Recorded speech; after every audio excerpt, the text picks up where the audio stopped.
Okay, so next up we're going to be pumping out the hydraulic tank and putting in fresh hydraulic fluid. We're going to be using AW46. It's a nice oil for medium temperatures, not too cold, not too hot. Perfect here for Southern California. We're going to be servicing the hydraulic tank. It has two openings here. This is the return for the hydraulic system, and this one here is what's called a case drain, which comes out of this port right here. So if you have an attachment like a brush cutter or something like that, it'll have a third hose, and that is your case drain, and that's how it gets back into the tank. So that is a zero resistance drain.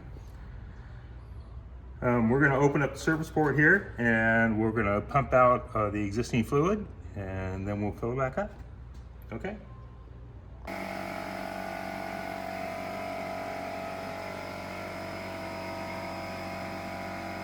Okay, so we've completed vacuuming out the hydraulic fluid from the tank, and now we're going to do a visual inspection on the inside of the tank.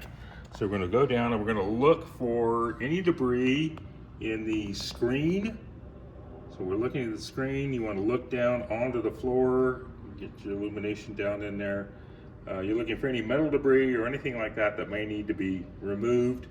And if you do see anything, you know, a magnet on a stick works real well, just to drop down in there and try to gather any debris that you could see.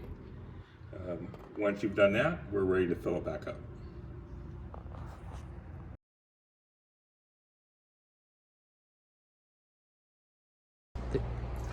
Okay, so we finished filling the tank and we put the cover back on. One of the things you noticed earlier, there was a filter inside the tank. That is the supply screen filter.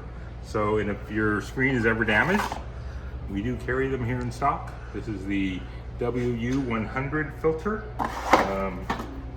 If you ever need one, we have one. Okay? Well, that about wraps up the fluids for this vehicle, this little digger. And I think next we're going to unbox a breaker for it, and we'll make a video on that.